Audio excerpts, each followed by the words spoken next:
Blaai saam met my, Matteus 22 vers 39 tot 40. Kom ons lees vanaf vers 34, lees van die begin af. En toe die Fariseërs hoor dat hy die Sadduseërs die mond gestop het, het hulle almal saam vergader. En een van hulle, 'n wetgeleerde, het 'n vraag gestel om hom te versoek en gesê: Meester, wat is die groot gebod in die wet? En Jesus antwoord hom: Jy moet die Here jou God lief hê met jou hele hart, met jou hele siel en met jou hele verstand. Dit is die eerste en groot gebod. En die tweede wat hiermee gelyk staan: Jy moet jou naaste lief hê soos jouself. Aan hierdie twee gebooie hang die hele wet en die profete.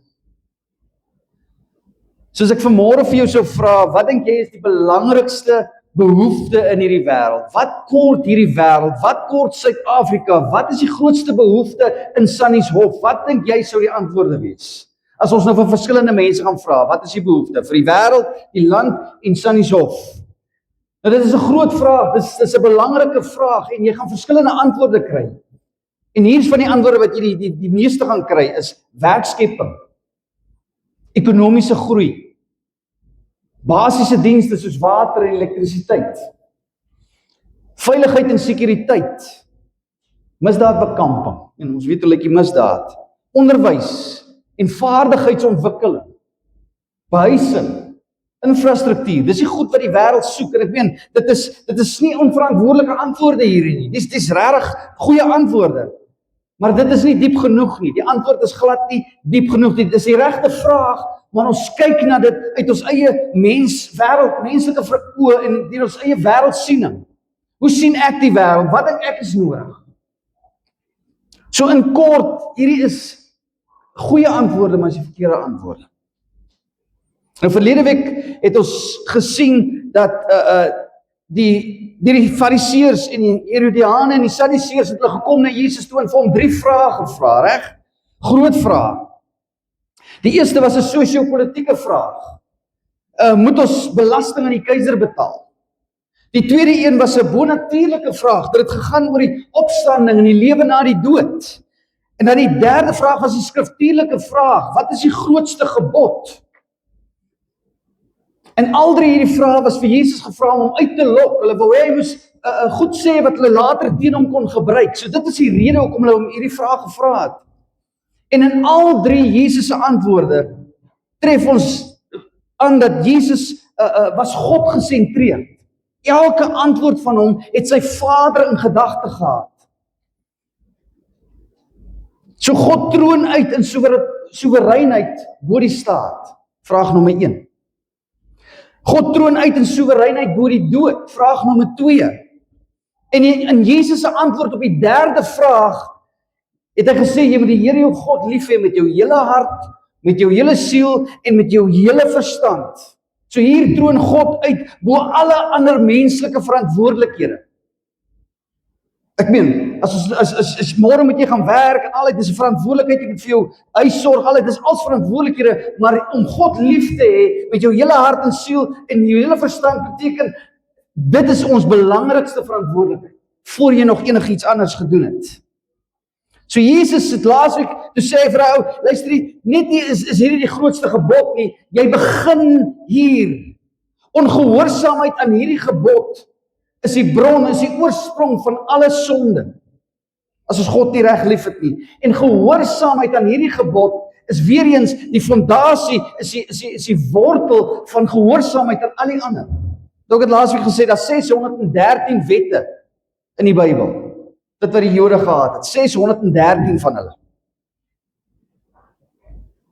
En om daai 613 te kan gehoorsaam, begin het by, ek moet God lief hê met my hele hart, siel en verstand. En indien ons hier opslip, indien ons dit nie hier maak nie, dan val al ons goedheid en mooi werkies en mooi woorde val uit mekaar uit. En onthou, hulle het Jesus nie gevra vir 2 antwoorde nie. Hulle het nie gevra vir 2 wette nie, hulle het gevra vir 1 wet. Ek meen asof hierdie wet om God lief te hê met alles in my nie genoeg was nie, klaar menslik onmoontlik is nie. Sê Jesus vir hierdie ou voor hom, luister, wag so bietjie, wag. Hier's nog ene wat hiermee gelyk staan. Jy moet jou naaste lief hê soos jouself. En hierdie gedeelte haal hy ook uit die Ou Testament uit aan. Levitikus 19 vers 18. Hy sê vir hom, luister, hierdie twee loop hand aan hand. Dit is 'n combo deal. Dit is 2 vir die prys van 1. Soos Jesus by die liefde vir God gebod bygevoeg het met jou hele hart, siel en verstand, voeg hy by die liefde vir jou naaste soos jouself. Met hierdie woorde soos jouself, sê Jesus vir hierdie wetgeleerde, jy moet in jou verbeelding self sien, jy moet jou plaas in daai ou se plek. So jy moet vir jouself afvra, hoe sou ek wil behandel word in hierdie situasie? Dis wat hy vra. Onthou Jesus se goue reël. Jy al gehoor van die goue reël, Matteus 7 vers 12. Kom ons blaai soontoe. Matteus 7 vers 12. Hy sê, alles wat julle dan wil hê dat die mense aan julle moet doen, net so moet julle aan hulle ook doen. Want dit is die wet en die profete. Hoor wat sê hy? Dit is die wet en die profete. As hy sê wet en profete, praat hy van die wette, die 613 wette. Dis die Bybel. Hy sê as jy jou naaste so kan lief hê, as jy daai vraag kan vra, dan onderhou jy die wet. Soos jouself in die tweede gebod, is slegs 'n ander manier om te sê wat hy met die ander een gesê het, met alles wat in my is. So albei sê, jy moet die Here God lief hê met alles wat in jou is, jy moet jou naaste lief hê met alles wat in jou is. Dis wat hy sê. Geheel en al. Jouself geheel en al in al jou persoonlike ontmoetings insit. Wie kom oor jou pad elke dag? Wie sien jy mense elke dag? So die vertikale dimensie om God lief te hê is verbind met die horisontale dimensie hier. As hierdie begin regkom, sal hierdie begin regkom, maar dit begin hier op na God toe. En dit vloei daaruit voort. Blaai saam met my na 1 Johannes 4 vers 20. 1 Johannes 4 vers 20. Hy sê, as iemand sê, ek het God lief, en sy broer haat, is hy 'n leienaar. Want wie sy broeder, wat hy gesien het, nie lief het nie, hoe kan hy God lief hê wat hy nie gesien het nie? En hierdie gebod het ons van hom, dat hy wat God lief het, ook sy broeder moet lief hê. Vir Jesus, nou ek het laasweek gesê, hy sê, Heer o Israel, hoor o Israel, dis die Shema, as die Jode praat van Shema, beteken dit, jy moet die Here jou God lief hê, dis daai gedeelte waarvan hy praat. So die Shema vir Jesus, moet aangevul word en voltooi word met liefde vir jou naaste. So daar is 'n onderskeid tussen hierdie twee liefdesgebooie. Hulle is anders, maar daar is nie 'n skeiding nie. Die een is groter, die eerste een is groter as die tweede ene, maar die eerste een kan nie nagekom word, tensy die tweede een volbring word. Dis wat hy hier sê. Here, ek het U lief, okay, het jy jou naaste lief? Nee, ek het nie my naaste reg lief nie, okay, dan kan jy my ook nie lief hê nie, dis wat die skrif sê. Dis hard, né? Dis rof, jy al daaraan gedink. Ons dink nie daaraan nie, want ons dink, dis nie net ek nie, dis dan oosop, dis nie net ek nie. Ons het hierdie ding begin afwater. So die doel van die lewe is liefdevolle aanbidding van God en 'n liefde vir die mense rondom jou. Dis ons doel. Die mens is gemaak om lief te hê. As dit die eerste twee gebooie is dit jou doel. Wat is my doel op aarde? Om God lief te hê en jou naaste lief te hê. En dan sê hy in Matteus 22 vers 40 sê, aan hierdie twee gebooie hang die hele wet en die profete. So dit daar gelees. Hoor wat sê hy, gaan dit weer lees. Aan hierdie twee gebooie hang die hele wet en die profete. Ek sê weer, die hele wet en die profete is die hele, wat hy hiervan praat op daai stadium, is die hele Ou Testament. So hy sê hierdie hele wette hang aan hierdie twee gebooie. Nou hierdie woord hang beteken letterlik hy's afhanklik van. Jy hang aan iets, soos 'n portret wat aan 'n spyker hang. Dis waarvan hy praat, dis die idee wat hy gee, die prentjie van twee penne wat op gelyke hoogtes vassit in die muur en dan 'n groot goed wat hang aan hierdie twee penne. Dis wat hy hier verduidelik. Aan hierdie twee wette. So waar Israel gewoond was om die Torah, die Ou Testament, as een massiewe spyker te sien, waar die res van die wette amper op gelyke mate, die wette hang so aan hierdie Torah, kom Christus en hy keer hierdie hele ding om en hy sê nee, hierdie hele Bybel hang aan hierdie twee hakke, liefde vir God en liefde vir jou naaste. Dit is eerste en dan hang hierdie hele wet en die profete hang jy aan hierdie ding. Dit is afhanklik van daai twee liefdes.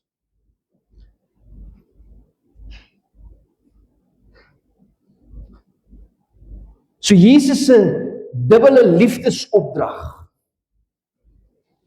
is uiteindelik, as jy daaraan dink, is Christus se finale veroordeling van die mensdom. Want wie van ons kan so lief hê? Wie van ons hier kan vanmôre met eerlikheid sê, ek het God lief al gehad in my lewe, met my hele hart, hele siel en my hele verstand, en ek het my naaste so lief soos wat ek myself het. Wie van ons kan dit sê? So as dit die opdrag is, as dit die bevel is van God, dan skiet ons almal ver te kort, ons maak dit nie. Dis slegte nuus. Jesus se woorde het verrykende gevolge vir die kerk. Want onthou hy praat, hierdie is verantwoordelik vir die kerk, 'n wêreldling wat God nie ken nie, hoe moet hy hom lief hê? En hoekom gaan 'n wêreldling wat God nie ken nie vir my en jou lief hê met sy hele hart en sy hele wese? Hoekom? Nee, hierdie word van die kerk verwag, wedergebore kinders van die Here, ons is veronderstel om so lief te hê. So eenvoudig klink hierdie opdrag, en tog hoe diep is dit nie? Hoe maklik herhaal ons nie hierdie woorde nie, maar ons mis die gewig daarvan. Jy moet die Here jou God lief hê met jou hele wese, jy moet jou naaste lief hê met jou hele wese. Hoe veroordelend en nederigmakend is hierdie woorde nie? Hoe openbaar hierdie woorde nie ons daaglikse behoefte aan God se genade en ons daaglikse behoefte aan Jesus se versoeningsbloed aan die kruis van Golgotha? Hoeveel anders dink jy sou hierdie wêreld gewees het as meer mense hierdie geweet het en so lief gehad het? Ja, hierdie land en hierdie dorp en ons self het behoefte aan werkskepping en ekonomiese groei, basiese dienste, veiligheid en sekuriteit, behuising, onderwys. Ons het behoefte aan hierdie goed. Maar in 'n wêreld wat behep is met sosiale geregtigheid, jy al daai woord gehoor, sit net die nuus aan en jy sal dit sien. BEE en al hierdie goedjies, dis sosiale geregtigheid en liefdadigheid, waar almal veg vir gelyke ekonomiese en politieke regte. Word die stelsels wat bedoel is om ons regte te beskerm en om mense op te lig en te bevorder, word verdraai vir ons eie private en politieke gewin. Het jy dit al gesien? Armes word uitgebuit. Dis ons liefdadigheid. En dan is daar die in die kerk, en ons moet nou baie mooi luister, wat hierdie glo. Hulle glo dat liefdadigheid is 'n middel tot verlossing. En ek gaan nou verduidelik wat ek sê. Liefdadigheid word 'n middel tot verlossing, so ek moet dit doen vir verlossing, eerder as 'n vrug daarvan. Nou liefdadigheid was 'n vrug van my redding, my verlossing, reg? Maar hulle gooi dit andersom. Hulle glo dat die koninkryk deur gesamentlike liefdadigheid bereik kan word. Dis asof ons 'n halwe hemel op aarde moet skep voor Christus kom. Het jy dit al gehoor? As jy dit nog nie gehoor het nie, kom ek stel dit vir jou anders. Daar's 'n idee dat die kerk sy werk so goed gaan doen hier op aarde, dat die wêreld al hoe beter gaan word, tot Christus kom. En dan wanneer hy kom, dan is die wêreld amper perfek, soos ons werk gedoen het, deur liefdadigheid. Maar dis nie die waarheid nie. Want die probleem is, dan word sonde, is nie meer rebellie teen God nie, maar sonde is ongelykheid en verdrukking. Verlossing is nie Christus aan die kruis van Golgotha nie. Nee. Verlossing is gelykheid en vryheid in hierdie wêreld. En die koninkryk is nie God se heerskappy hier deur die evangelie en deur sy kerk nie. Nee. Dit is die menslike revolusie deur politiek. So die wêreld gaan al beter word. Maar hier is nie liefdadigheid nie. Dis 'n misdaad in die mensdom. Dis 'n nagemaakte godsdienst. Ek het laasweek vir julle gesê, die grootste liefde wat jy aan iemand anders kan bewys, is om vir hom te sê, weet jy wat, jy is geskape na die beeld van jou Skepper. As jy deur Jesus Christus nie verlossing kry nie, kan jy nie terugkom by die Vader waar jy hoort nie. Jy moet die evangelie van Christus Jesus aan hom verkondig. Dis liefde. So as jy nie die ware evangelie hoor nie, ek sê weer, is dit misdaad in die mensdom.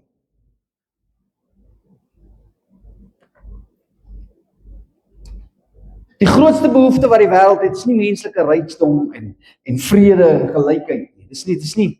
Dis nie wat ons moet, die skrif sê ons moet bid vir vrede. Ja, ons moet bid vir vrede in die land, dis ons plig. Maar dis nie waarvan hy hier praat nie. Die grootste behoefte van enige persoon is vrede met God, liefde vir God en gehoorsaamheid aan God. Dis ons grootste behoefte. Indien die vertikale herstel is, kan die horisontale sy regmatige plek kry. Moet ons lief wees vir ons naaste, soos onsself, ja, maar eers moet hierdie regkom. So enige iets en enige iemand wat daardie kennis van jou wil weghou, dit van jou wil weerhou, is jou grootste vyand van die bose. So die geestelike en die sosiale kan nie geskei word nie, dit moet ons ook onthou. Die kerk is geroep om vir die hele persoon te sorg. Gees, siel en liggaam. So is nie net die woord hier van vooraf nie, dis in jou behoefte, daaglikse behoeftes. Eenvoudig soos ek sê, om te bid vir iemand wat siek is. Jy het vervoer nodig na die dokter, of na die hospitaal, of wat ook al daar nodig mag wees. So sorg vir die gees, siel en liggaam, volkome mens, dis waarvoor ons geroep is. So ons moet lief wees vir die God wat ons lief het, en ons moet lief wees vir die mense wat God elke dag op ons pad bring. En moenie 'n fout maak nie, niemand kom per ongeluk op jou pad. Al is hy persoon ook net daar vir jou heilig maak, sterkte. Maar dit gebeur ook. So hier is 'n onbreekbare kombinasie, liefde vir God en liefde vir jou naaste, wat deur Christus ingestel is, en wat Christus by mekaar gevoeg het, kan geen mens, niemand skei nie, reg? So liefde vir God is die beste plek waar 'n gelowige kan begin om sy liefde vir God prakties uit te leef. Ek is lief vir God. Okay, hoe wys jy dit? Nee, ek dink dit. Nee. Jy moet dit prakties kan uitleef. Hoe leef jy dit uit? So weer eens, liefde vir jou naaste is 'n plek waar ek my liefde vir God prakties kan begin uitleef. En jou eerste liefde verskaf jou rede vir jou lewe en vir jou liefde. So hier is my rede, hoekom het jy die wêreld so lief? Hoekom voel jy so oor mense wat jou kwaad maak? En, want ek het God lief. Dis die punt. So Jesus roep ons as kerk om die wêreld lief te hê, deur liefde te bewys aan al die mense wat daagliks oor ons pad kom. Ons moet die hele wêreld lief hê. Nou, hoe doen jy dit? Eenvoudig. Die kerk het die hele wêreld lief deur die liefde hê wat die Here oor jou pad bring. En ek sal die lief hê wat die Here oor my pad bring. En soos elkeen reg deur die wêreld, is die kerk besig om mense lief te hê. So ons bereik die wêreld deur net die liefde hê wat die Here oor jou pad bring. So wie bring die Here oor jou pad?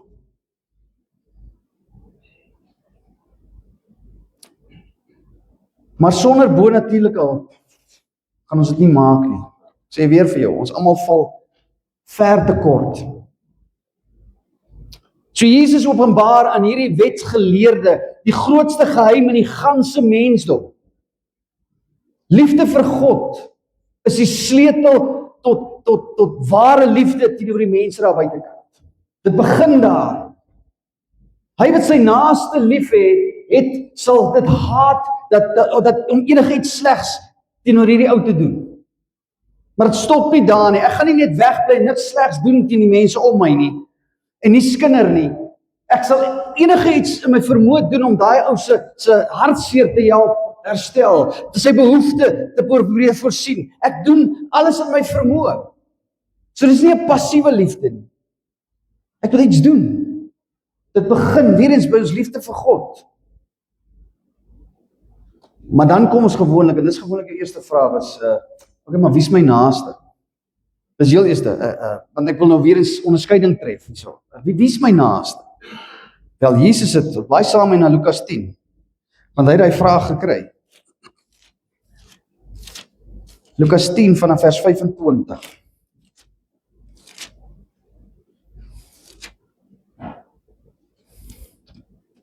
Lukas 10, 25.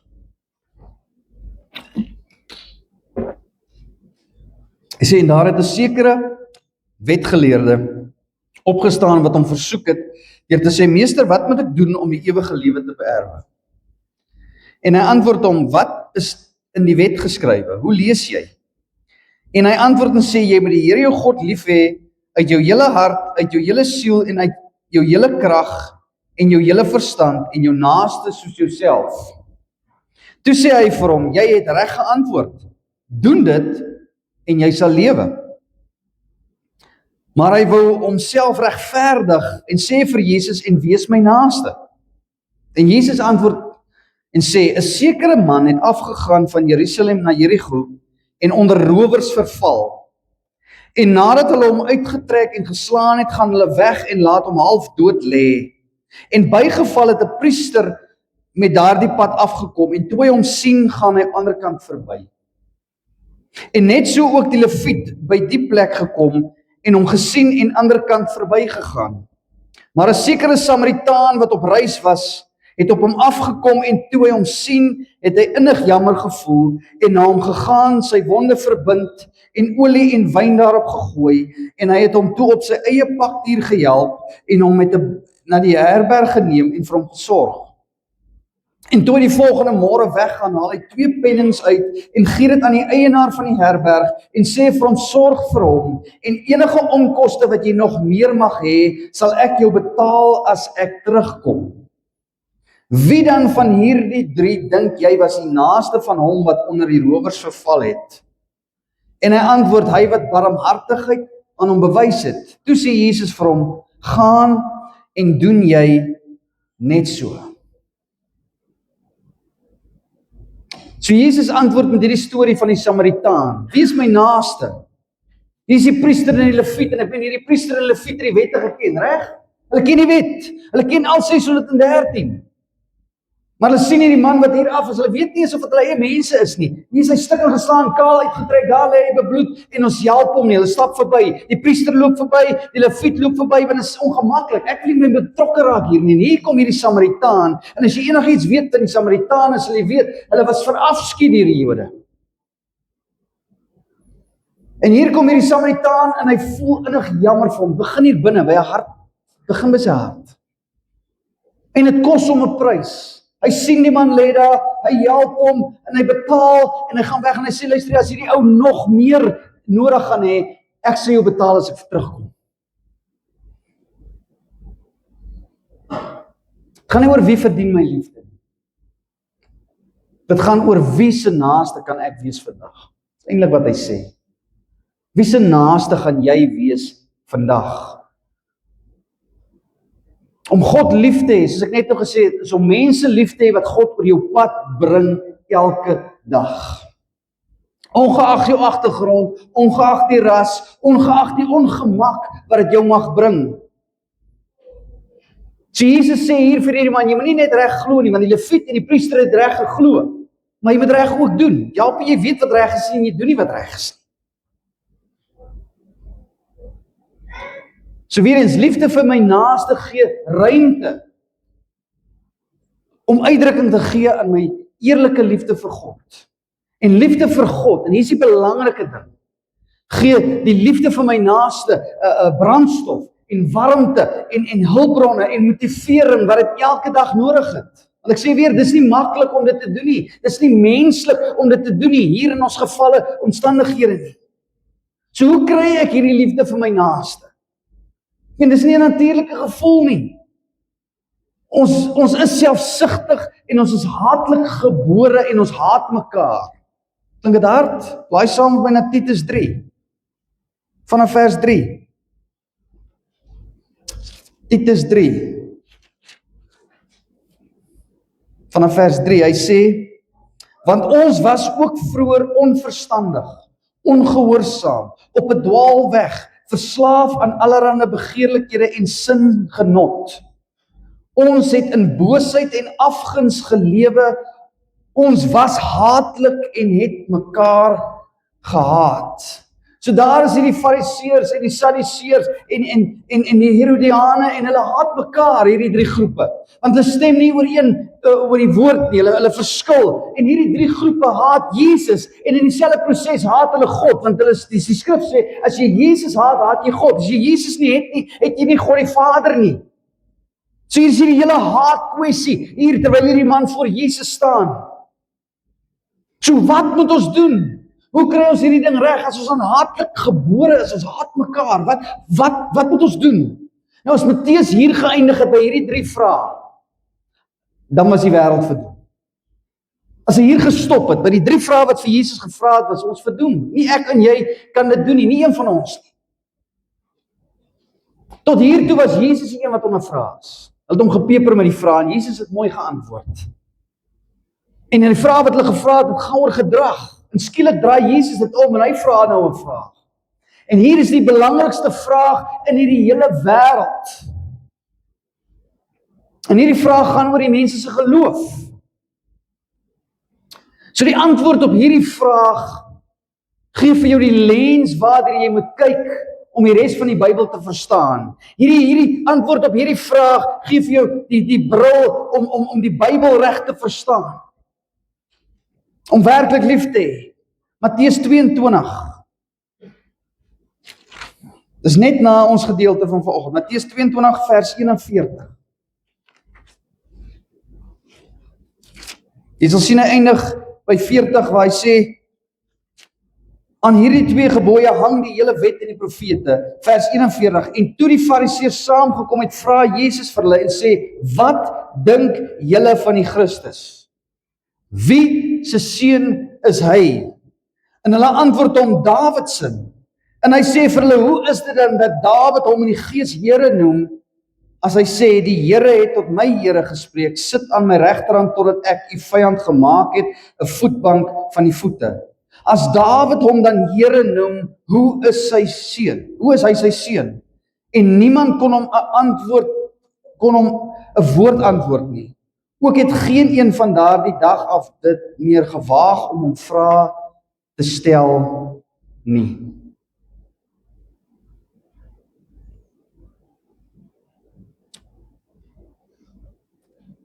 So wat dink jy van die Christus?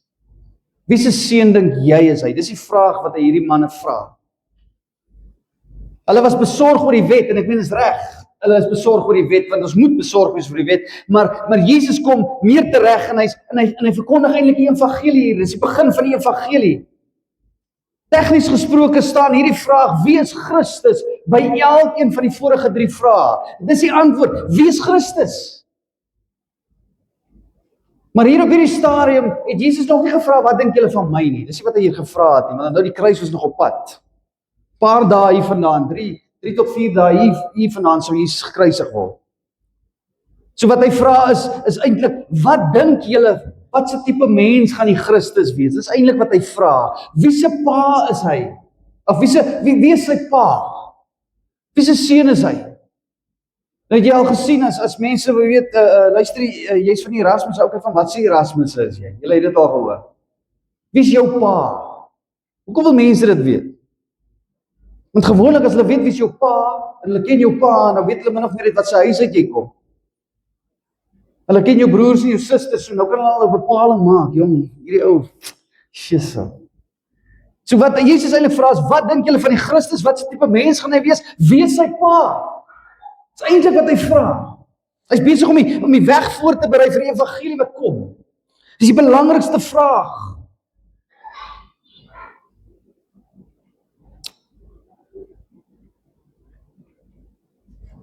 Johannes 3 vers 16. Want so lief het God die wêreld gehad, dat hy sy eniggebore seun gegee het, sodat elkeen wat in hom glo nie verlore mag gaan nie, maar ewige lewe kan hê. Wat se pa is dit? Romeine 5 vers 8. Waai saam met my.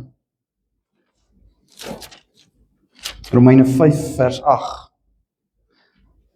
Maar God bewys sy liefde tot ons daarin dat Christus vir ons gesterf het toe ons nog sondaars was. Wat het Jesus gesê? As jy my gesien het, het jy die Vader gesien. As jy my gesien het en gesien het wat ek doen, openbaar ek vir die hart van die Vader.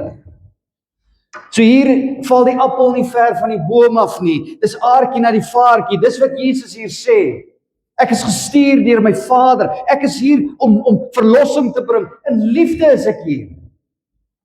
So die antwoord op hierdie vraag is die belangrikste antwoord wat ons ooit kan gee. Geloof in die Messias. Gee gelowiges die krag van die Heilige Gees om so te kan lief hê. En wanneer ons dit nie doen nie, want weer eens ons is mens, tot en met Christus kom, jy gaan ek sê weer, ek is nie wat ek was toe Jesus my siel gered het nie. Ek is nog nie wat ek gaan wees wanneer Jesus kom nie. Maar hier waar ek nou is, die Here is besig met my. So ek gaan nog steeds, ten spyte van die feit dat die Heilige Gees in my gaan ek nog steeds faal. So hierdie antwoord op wie is die Christus, gee ook vir ons daai vergifnis van sonde, wanneer ons hierdie wet nie perfek kan hou nie, want dit is ook daar. Weet dit.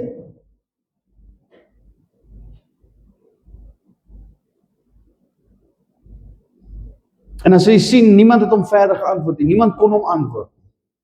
En dis nie per ongeluk nie. Hy het daai vraag as prins onbeantwoord gelaat, sodat elkeen het vir homself moet antwoord. Die Fariseërs en die Sadduseërs en die Herodiane moes, soos ek sê, 3 tot 4 dae daarna is Jesus gekruisig. Hulle moes toe die besluit maak. 3 dae later na dit het hy opgestaan uit die dood. Toe moes hulle 'n keuse maak. 50 dae daarna was Pinkster. So toe moes hulle 'n keuse maak. Of selfs later, so hulle het 'n keuse gehad om te maak. Wie is hierdie Jesus? Was Jesus die Christus wat gekom het? Is dit God wat kom mens word om vir ons sonde? Was hy dit? So hulle moes iewers 'n antwoord, 'n besluit neem oor wie is hy? En vir ons is dit vandag, nou, op hierdie oomblik, wat jy daai besluit moet maak, dat jy daai antwoord moet gee. Wie dink jy is Christus vanmôre? Wie se seun dink jy is hy? Jou antwoord op hierdie vraag bepaal die bron van jou liefde, die krag wat jou liefde dryf. Ons sal nooit ons naaste reg lief kan hê, voor ons nie deur die Heilige Gees verander is. Voor jy nie wedergebore is. Jy kan nie. Ons moet weergebore word, ons moet die ou mens aflê, ons moet ons bekleed met Christus, sê die skrif. Sodat ons die gesindheid kan ontvang wat in Christus Jesus was. Sê weer, hy kom sterf toe ons nog sondaars was. Ons moet so wees dat Jesus deur ons die mense kan lief hê. Dan, en nie voor dan nie, sal ons harde, koue, donker harte kan lief hê, soos Christus lief gehad het.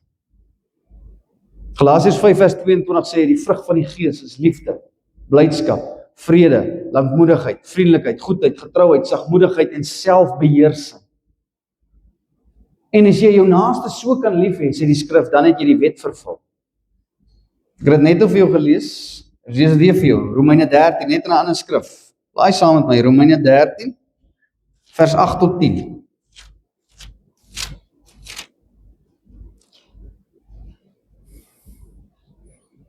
Hy sê, wees aan niemand iets skuldig nie, behalwe om mekaar lief te hê, want hy wat 'n ander lief het die wet vervul.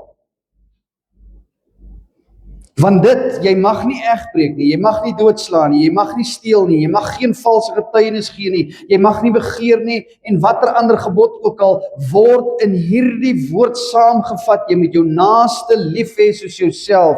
Die liefde doen die naaste geen kwaad nie, daarom is die liefde die vervulling van die wet. Sê ek wat so sê nie? Dit begin hier, ons moet die wet van hou, ons moet die wet hou, het jy jou naaste lief. Het jy God lief? Want as jy God nie lief het, kan jy jou naaste lief hê. En as jy jou naaste lief kan hê, het jy nie God lief nie. Dis die probleem. Dis 'n bose kringloop. Sien jy wat ek bedoel? Dis hard. En ons kan dit nie uit ons eie uit doen nie. So Jesus se dubbele liefdesopdrag, jy moet jou God lief hê met jou hele hart, hele siel, en jy moet jou naaste lief hê soos jouself, raak soos hy bifocale, bifocal brille, waardeur ons na die liefde kyk, dis hoe dit moet lyk, en dis met daai brille, waarmee ons die woord van God begin lees en interpreteer.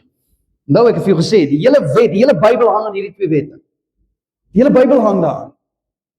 Dis nie ek wat so sê nie, die skrif sê dit. Soos maklik om lief te wees vir mense in die algemeen. Ek is lief vir mense. Ek is lief vir my familie. Maar wat daarvan as iemand vir jou pad kom en jy like hom nie baie nie? Sjoe, julle stem nie oor iets saam nie. Sjoe, dis hard, hè? Nou het ek Heilige Gees nodig. Here, help my.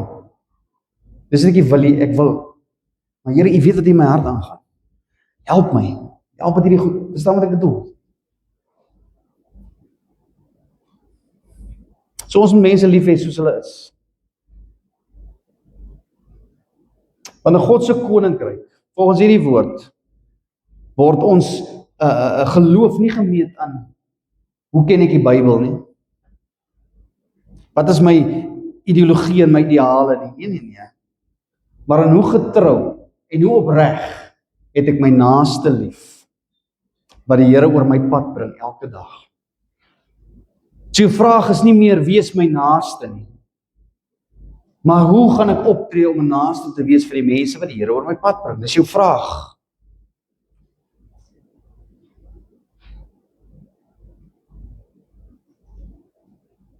Ons tekortkominge, soos ek sê, in hierdie liefdesopdrag, want jy gaan tekort kom.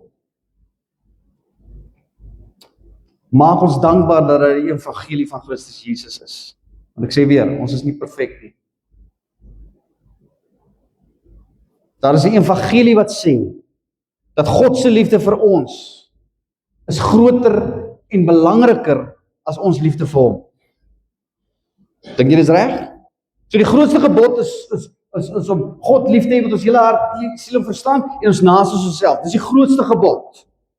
Maar die grootste waarheid is God se liefde vir sy kinders. 1 Johannes 4 vers 10 sê, hierin is die liefde. Nie dat ons God lief gehad het nie, maar dat hy ons lief gehad het en sy seun gestuur het as 'n versoening vir ons sondes. So waaraan hou ek vas? Aan sy liefde vir my. En sy liefde vir my maak dat ek hom lief het. En die mense wat hy geskaap het.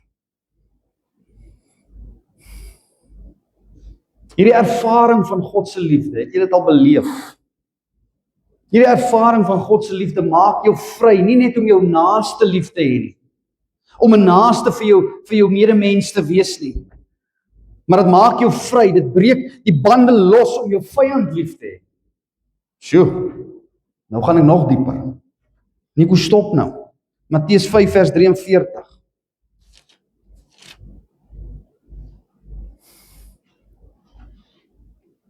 Vers 43 tot 48. Hy sê, julle het gehoor dat daar gesê is, jy moet jou naaste lief hê en jou vyand moet jy haat.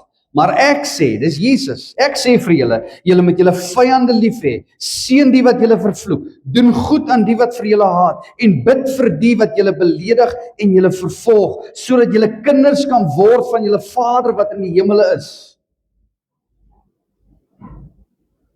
Want hy laat sy son opgaan oor die slegtes en die goeies, en hy laat dit reën op regverdiges en onregverdiges. Want as julle lief het die wat vir julle lief het, watter loon het julle? Doen die tollenaars nie ook dieselfde nie? En as julle na julle broeders groet, wat besonders doen julle? Doen die tollenaars nie ook so nie? Wees julle dan volmaak soos julle Vader in die hemele volmaak is. So my vraag vanmôre is, wat is die land se grootste behoefte? Wat is Sannies Hof se grootste behoefte? Wat is jou grootste behoefte vanmôre?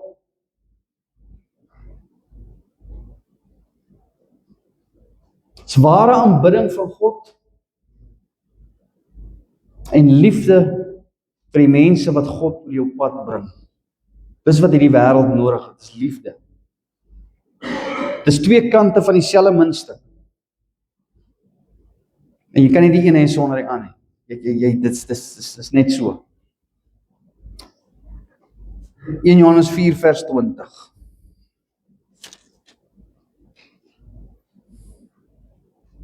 Ons het dit gelees, maar ek wil hiermee eindig. Hy sê, as iemand sê, ek het God lief, en sy broeder haat, is hy 'n leienaar. Want wie sy broeder wat hy gesien het, nie lief het nie, hoe kan hy God lief hê, wat hy nie gesien het nie? En hierdie gebod het ons van hom, dat hy wat God lief het, ook sy broeder moet lief hê.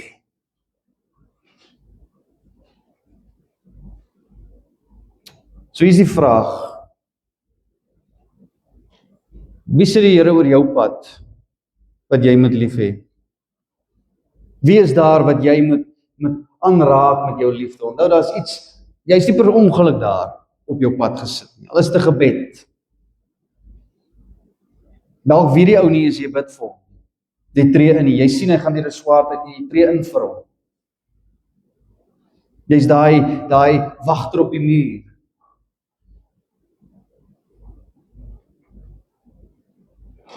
So vra die Here vanmôre, Here, as ek hier uitstap vanmiddag, wie moet ek lief hê?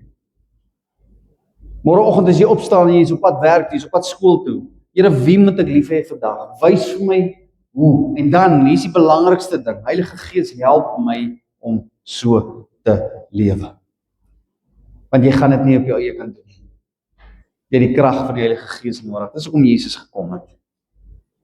So ons as AGS Sannieshof glo in onvoorwaardelike liefde, nie net vir God nie, maar vir ons naaste. Ons is God se uitverkore instrument om Jesus Christus se werk op aarde voort te sit. Deur sy liefde uit te straal, goeie werke te doen en sy karakter te reflekteer. Dis ons. Dis wat ons doen. Gaan dit weer lees. Ons glo in die onvoorwaardelike liefde, nie net vir God nie, maar vir ons naaste. Ons is God se uitverkore instrument om Jesus Christus se werk op aarde voort te sit. Deur sy liefde uit te straal, goeie werke te doen en sy karakter te reflekteer. So kom ons, Sannieshof, AGS, ons wees lief vir mekaar hier. Ons wees lief vir God. En dan, Here, hoe gaan ons lief wees vir ons naaste hier buitekant? Hoe? Wat gaan ons doen? Wat kan ek doen om hier buitekant 'n verskil te maak? Want dis waarvoor die kerk hier is. Ek sê weer, Christus toe hy op aarde was, het hy deur sy hande en sy voete het hy beweeg in die werk gedoen, reg? Toe hy opgevaar na die hemel, sê ek stuur vir julle 'n nuwe trooster, die Heilige Gees. Ons is nou sy liggaam, ons is sy hande, ons is sy voete, ons is sy stem. My vraag is, as ons as kerk nie Christus se werk op aarde gaan voortsit nie, wie gaan dit doen? Wie anders kan dit doen as die kerk van Christus? En dis waarvoor ons geroep is.